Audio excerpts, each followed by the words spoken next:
સેવાદળના રાષ્ટ્રીય પ્રમુખ અને પ્રતિબદ્ધ કર્મશીલ માનનીય લાલજીભાઈ દેસાઈ,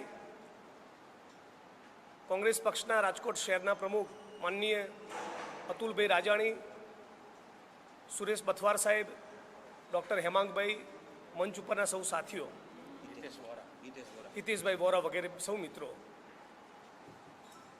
છેલ્લા 3 દિવસથી રાજકોટ અગ્નિકાંડના મામલે અમે રાજકોટ શહેરમાં છીએ.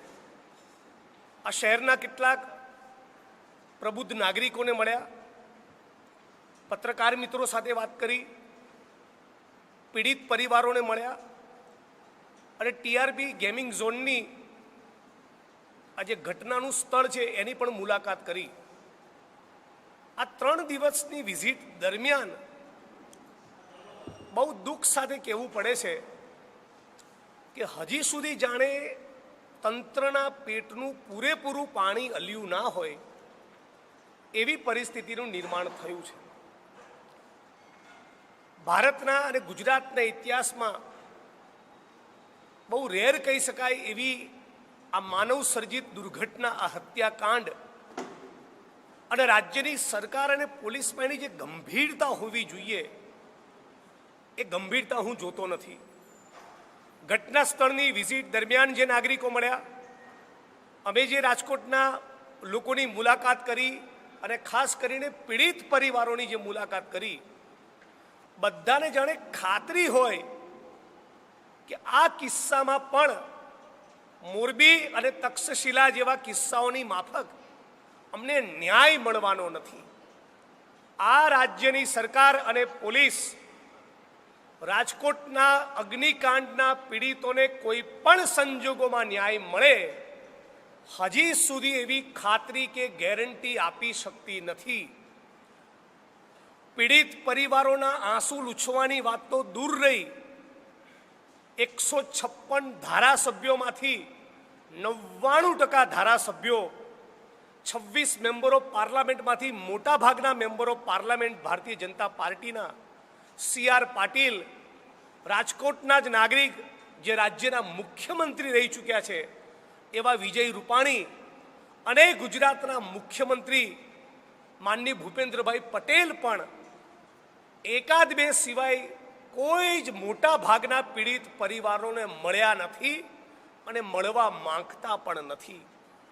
તમે કલ્પના કરો એ દ્રશ્યની કે જે લાશ 10 વર્ષના 12 વર્ષના માસૂમ દીકરાની લાશ જે ભડથું થઈ ચૂકી હોય, જે કોલસો થઈ ચૂકી હોય, એ લાશ જે જનેતાએ પોતાના ખોડામાં પોતાની છાતી સરખી ચાંપી હશે ત્યારે એ જનેતાની ઉપર શું વીત્યું હશે કશી જ દરકાર કરવાની નહીં.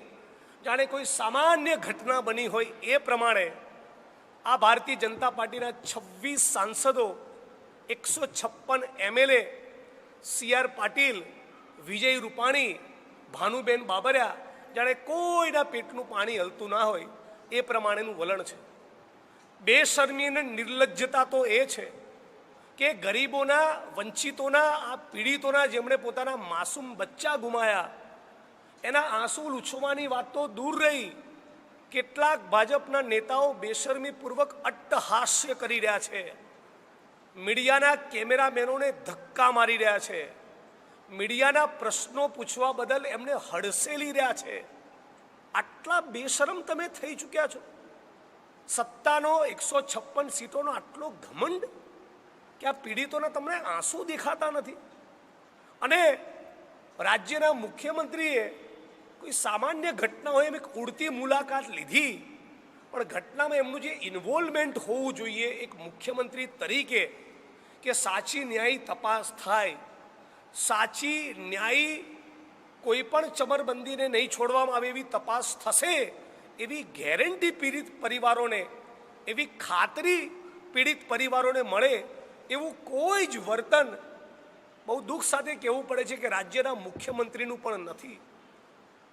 એક એવી SITનું ગઠન કર્યું છે, મારી વ્યક્તિગત કે આ સન્માનની મંચને કોઈ જ વ્યક્તિગત અધિકારી સામે વાંધો નથી, પણ તમે SITની અંદર એવા અધિકારીઓને લેવાના હોય જે અગાઉ રાજકોટમાં મોટા પદ ઉપર હતા અને એમની હાજરીમાં જ આ ટીઆરપી ગેમિંગ ઝોનની મંજૂરી આપવામાં આવી છે, જે તાલુકા પોલીસ સ્ટેશનમાં નિયમિત આ ટીઆરપી ગેમિંગ ઝોનમાંથી હપ્તા જતા હતા, એ જ અધિકારીઓને તમે આ તપાસ ટીમમાં લેવાના હોય.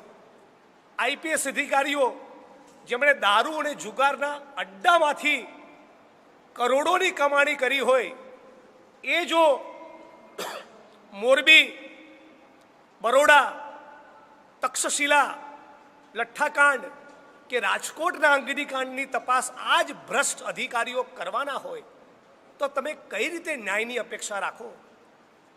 આઈપીએસ અધિકારી સુભાષ ત્રિવેદી એ લઠ્ઠાકાંડની એસઆઈટીમાં પણ હતા. 22 વર્ષની દીકરી ઉપર એક ટ્રેનમાં ગેંગરેપ થયો, એની એસઆઈટીમાં પણ હતા, મોરબીની એસઆઈટીમાં પણ હતા અને રાજકોટના અગ્નિકાંડની પણ એસઆઈટીમાં છે. આ ચારેય એસઆઈટીમાંથી એક પણ વખત ન્યાય મળ્યો હોય પીડિતોને, તપાસ એના લોજિકલ એન્ડ, એના તાર્કિક અંજામ સુધી, એના આખરી અંજામ સુધી પહોંચી હોય અને નાની માછલી ઉપરાંત મોટા મગરમચ્છોને પકડ્યા હોય, એવો તક્ષશિલામાં, મોરબીમાં, લઠ્ઠાકાંડમાં, બરોડા કાંડમાં કે આ સુભાષ ત્રિવેદીએ જે એસઆઈટી મરાય એવી એક પણ એસઆઈટીએ આવો દાખલો બેસાડ્યો નથી. તો કયા સંજોગોમાં રાજકોટ અગ્નિકાંડના પીડિતો આ સુભાષ ત્રિવેદીના વડપણ હેઠળ બનેલી એસઆઈટી ઉપર ભરોસો મૂકે કઈ રીતે? એમની સામે જામનગરના એક કિસ્સામાં કસ્ટોડિયલ ટોર્ચરના અતિ ગંભીર આરોપ થયેલા છે અને નામદાર ગુજરાત હાઈકોર્ટના જસ્ટિસ અનંત દવે એવું કહેલું છે કે તમારી સામે સીબીઆઈ ઇન્કવાયરીનો ઓર્ડર કેમ નહીં કરવો? આજ સુભાષ ત્રિવેદી સામે, આજ સુભાષ ત્રિવેદીએ સુરત એરપોર્ટની મોક ડ્રીલમાં એક પોલીસ સબ ઇન્સ્પેક્ટર અથવા પોલીસ ઇન્સ્પેક્ટરના પેટમાં ગોળી ધરબી દીધેલી છે પોતાની રિવોલ્વરથી. જ્યારે પણ મોક ડ્રીલ થાય ત્યારે રિવોલ્વરમાં જીવતો કારતૂસ હોઈ શકે નહીં, એ પહેલા દિવસે નોકરીમાં ચડેલા લોકરક્ષકને પણ સમજાય. અને એ છતાં આ સુભાષ ત્રિવેદીની રિવોલ્વરમાંથી મોક ડ્રીલમાં એક પીએસઆઈ કે પીઆઈએસઆઈના પેટમાં ગોળી છૂટેલી છે. મોરબી કાંડની તપાસના એસઆઈટીના વડા પણ એ જ. અને આ મોરબીના પ્રકરણમાં 371 લોકોને સાક્ષી બનાવ્યા. આરોપીના 5 વકીલ. હવે આ 5 વકીલ આ 371 સાક્ષીઓ એની ઉલટ તપાસ કરે તો એ કેસ 15 થી 20 વર્ષ સુધી ચાલવાનો. એટલે મોરબી કાંડમાં પણ કઈ રીતે પિલ્લું વાળી દેવું એનું સરસ મજાનું આયોજન જાણે આ એસઆઈટીએ કર્યું હોય એ પ્રમાણેનો માહોલ સર્જાયો છે. તો આ પરિસ્થિતિમાં આ એસઆઈટી જોડેથી પીડિત પરિવારો, રાજકોટની જનતા, ગુજરાતની 6.5 કરોડ જનતા અને અમે વિપક્ષ તરીકે ન્યાયની અપેક્ષા રાખીએ કઈ રીતે? સવાલ પૂછવા માંગીએ છીએ રાજ્યના ડીજીને, રાજ્યના હોમ સેક્રેટરીને, હોમ મિનિસ્ટર અને મુખ્યમંત્રીને કે જેની કરોડરજ્જુ મજબૂત હોય, જેણે ભ્રષ્ટાચારની એક પાઈ જીવનમાં ના ખાધી હોય, એવા તટસ્થ મજબૂત કરોડરજ્જુવાળા નિષ્ઠાવાન, ઓનેસ્ટ, નોન કરપ્ટ અધિકારી જોડે આ અગ્નિકાંડની તપાસ તમે કેમ નથી કરાવવા માંગતા? સાચા, પ્રમાણિક, નિષ્ઠાવાન, નોન કરપ્ટ લોકોની બનેલી એસઆઈટી હોય તો તમારા પેટમાં ક્યાં દુખે છે? તમે હજી કમલમ અને ગાંધીનગરના ઈશારે કોને બચાવવા માંગો છો? કાજળ કાળી અંધારી રાતમાં હજી અગ્નિકાંડમાં આ 30થી વધારે લોકો ભડતું થયા ને માંડ 2-4 કલાક નથી થયા અને ખબર નહીં કમલમના કે ગાંધીનગરના કોના ઈશારે તમે રાતોરાત જેસીબી ફેરવી તમામ પ્રકારના સંગીન ગંભીર પુરાવાનો નાશ કર્યો. સામાન્ય વકીલ અને પોલીસના કોન્સ્ટેબલને પણ સમજાય કે ક્રાઇમ સીન સાથે, ક્રાઇમની સાઇટ સાથે તમામ પુરાવા એફએસએલ ઇન્વેસ્ટિગેટિંગ એજન્સી એકત્રિત ના કરે ત્યાં સુધી કોઈ પણ પ્રકારની છેડખાની થઈ શકે નહીં. ક્રાઇમની સાઇટ ક્રાઇમનો સીન એ અતિ સંવેદનશીલ જગ્યા ગણાય તો રાજકોટના કલેક્ટર, રાજકોટના મ્યુનિસિપલ કમિશનરે પોતાની મરજીથી કે કમલમના કે ગાંધીનગરના કોઈના કહેવાથી કોનું આ સૂચન હતું કે અંધારી રાતે પોલીસ અને FSL પોતાનું કામ પૂર્ણ કરે એની પહેલા, પુરાવાઓ એકત્રિત કર્યા પહેલા આ ક્રાઇમ સીનને ટોટલી ખતમ કરી JCB ફેરવી બધું જ જમીનદોસ્ત કરી નાખ્યું. કેટલાક મિત્રોનું એવું એલિગેશન પણ છે રાત્રે જ્યારે JCB ફરતું હતું ત્યારે એની અડફેટમાં કેટલાક માનવ અંગો આવી રહ્યા હતા. આટલી બેશરમીપૂર્વક તમે વર્તન કર્યું છે. 72 લોકો રજિસ્ટરમાં એમની એન્ટ્રી થઈ છે. આ ઘટના સ્થળ પર વારંવાર ગેમિંગ ઝોનમાં જતા રાજકોટના નાગરિકો, આડોશ પડોશના લોકોને તમે પૂછો કે 30 લોકો હોય જ ના શકે, 12, 15, 17 લોકો. હું ખોટો પડું તો માફી માંગીશ, પણ મને મળેલી માહિતી મુજબ 12, 15, 17 તો નેપાળના લોકો ત્યાં કર્મચારી તરીકે નોકરી કરતા હોવાની પણ વાત છે. તો 30નો આંકડો પણ અમને પ્રથમ દર્શની રીતે સાચો જણાતો નથી.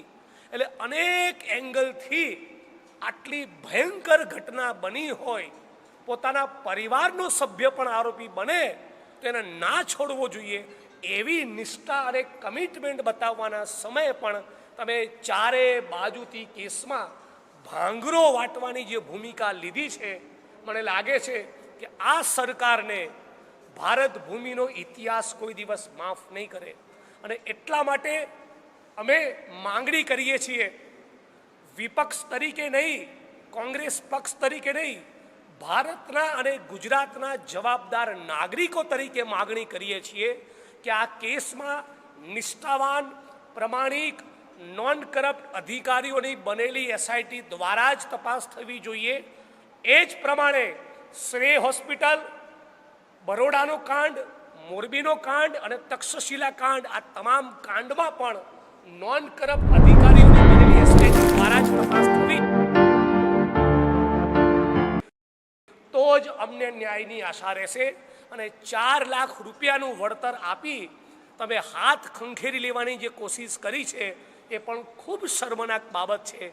જે ગરીબ માણસો, આશાબેન કાથડના હું ઘરે ગયો હતો, એના ઘરે સરખો પંખો નથી. આવા લોકોને તમે 4 લાખ વળતર ચૂકવશો? અમે માગણી કરીએ છીએ વિપક્ષ તરીકે અને ગુજરાતના 6.5 કરોડ લોકો વતી કે ઓછામાં ઓછું 1 કરોડ રૂપિયાનું વળતર ચૂકવવું જોઈએ. અને સમગ્ર રાજકોટ અમારી સાથે, પીડિત પરિવારોની સાથે બેઠું થાય અને ન્યાયની લડતને પૂરેપૂરી નિષ્ઠા સાથે એના આખરી અંજામ સુધી લઈ જઈએ. એટલા માટે અમે આજે આપ સૌ પત્રકાર મિત્રોના માધ્યમથી, મીડિયાના માધ્યમથી જાહેરાત કરીએ છીએ કે આ સૌ પીડિતોને ન્યાય મળે એના માટે 7, 8 અને 9 આ 3 દિવસ 7, 8, 9 જૂનના રોજ અમે લોકો 72 કલાક ધરણા અને ઉપવાસ ઉપર બેસવાના છીએ. રાજકોટ શહેર ત્રિકોણ બાગ પાસે. બાકીની વાત મારા સાથી લાલજીભાઈ કરશે. પણ આપને સૌને ફરી એટલું કહેવા માગું છું કે અમારે કે પીડિત પરિવારોએ ઉપવાસ ઉપર બેસવું પડે એ ભૂપેન્દ્ર પટેલ સરકાર માટે શરમનો વિષય છે. ભૂપેન્દ્રભાઈ, માફ કરજો, તમે મૃદુ અને સંવેદનશીલ નથી. સાવ મુખ્યમંત્રી તરીકે ફેલ, કમ્પ્લીટ નિષ્ફળ અને ઢીલા ઢસ છો. તમારા જેવા મુખ્યમંત્રી હશે તો આ જ પ્રમાણે ગુજરાતના ગરીબ માણસોની લાશો પડતી રહેશે. અને એની વિરુદ્ધમાં અમે 7, 8, 9 3 દિવસ 72 કલાક ઉપવાસ ઉપર બેસવાના છીએ. પીડિત પરિવારોને શ્રદ્ધાંજલિ આપવા અને પીડિત પરિવારોને ન્યાય અપાવવા. તો જ અમને ન્યાયની આશા રહેશે. અને 4 લાખ રૂપિયાનું વળતર આપી તમે હાથ ખંખેરી લેવાની જે કોશિશ કરી છે એ પણ ખૂબ શર્મનાક બાબત છે. જે ગરીબ માણસો, આશાબેન કાથડના હું ઘરે ગયો હતો, એના ઘરે સરખો પંખો નથી. આવા લોકોને તમે 4 લાખ વળતર ચૂકવશો? અમે માગણી કરીએ છીએ વિપક્ષ તરીકે અને ગુજરાતના 6.5 કરોડ લોકો વતી કે ઓછામાં ઓછું 1 કરોડ રૂપિયાનું વળતર ચૂકવવું જોઈએ. અને સમગ્ર રાજકોટ અમારી સાથે, પીડિત પરિવારોની સાથે બેઠું થાય અને ન્યાયની લડતને પૂરેપૂરી નિષ્ઠા સાથે એના આખરી અંજામ સુધી લઈ જઈએ એટલા માટે અમે આજે આપ સૌ પત્રકાર મિત્રોના માધ્યમથી મીડિયાના માધ્યમથી જાહેરાત કરીએ છીએ કે આ સૌ પીડિતોને ન્યાય મળે એના માટે 7, 8 અને 9 આ 3 દિવસ 7, 8, 9 જૂનના રોજ અમે લોકો 72 કલાક ધરણા અને ઉપવાસ ઉપર બેસવાના છીએ રાજકોટ શહેર ત્રિકોણ બાગ પાસે. બાકીની વાત મારા સાથી લાલજીભાઈ કરશે, પણ આપને સૌને ફરી એટલું કહેવા માગું છું કે અમારે કે પીડિત પરિવારોએ ઉપવાસ ઉપર બેસવું પડે એ ભૂપેન્દ્ર પટેલ સરકાર માટે શરમનો વિષય છે. ભારતીય જનતા પાર્ટીના નેતાઓની દાદાગીરી અને લાંઠગીરીની ઘટના, બીજી ભારતીય જનતા પાર્ટીના નેતાઓની દાદાગીરી અને લાંઠગીરીની ઘટના સામે આવી છે. જૂનાગઢ કોંગ્રેસના અમારા સાથી રાજુભાઈ સોલંકીના દીકરાનું ભારતીય જનતા પાર્ટીના ગોંડલના ધારાસભ્યના પુત્રે કિડનેપિંગ કરી, અપહરણ કરી, પીડિત પરિવારોના કહેવા મુજબ એને નગ્ન કરીને મૂઢમાર માર્યો છે. સામાજિક સમરસતાની વાત કરતી, દલિતો માટે સંવેદના બતાવતી ભારતીય જનતા પાર્ટીની સરકારને કહેવા માગું છું કે તમારામાં પાણી હોય તો 24 કલાકમાં આ ભાજપના ધારાસભ્યના પુત્રની તમે ધરપકડ કરો, નહીતર જૂનાગઢ શહેરને બંધ કરવાનો કોલ આપવા માટે પણ અમે મજબૂર બનીશું. આ બાબતના મેસેજ મળ્યા અને આજે સવારે ફરી બીજા મેસેજ મળ્યા કે જસદણની અંદર દલિત સમાજના એક વ્યક્તિની જમીન બાબતે કેટલાક માથાભારે લોકોની દાદાગીરી અને સિંચાઈ વિભાગના એક ભ્રષ્ટ અધિકારીની વારંવારની દાદાગીરીના કારણે ત્રસ્ત બનીને દલિત સમાજના એક વ્યક્તિએ પણ ઝેર પી લીધું અને આજે સવારે રાજકોટની સિવિલ હોસ્પિટલમાં એનું પણ મૃત્યુ થયું છે. તો આ પીડિત પરિવાર સૂચવે એ અધિકારી દ્વારા જો તપાસના આદેશ નહીં સોંપવામાં આવે તો આ મૃતદેહનો પણ સ્વીકાર કરવાના નથી.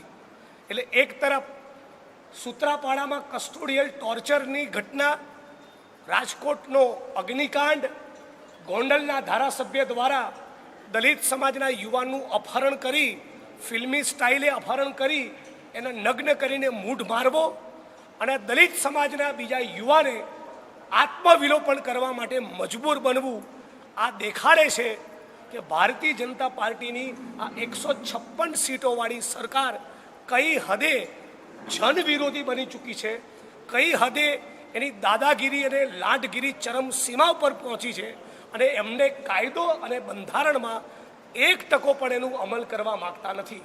એટલે આ બધી પરિસ્થિતિની સામે કોંગ્રેસ પક્ષ અને નાગરિક તરીકે અમે ડંકાની ચોટ ઉપર લડવાના છીએ અને નિષ્ઠાવાન, પ્રતિબદ્ધ અને એક મજબૂત વિપક્ષની ભૂમિકા અદા કરવાના છીએ.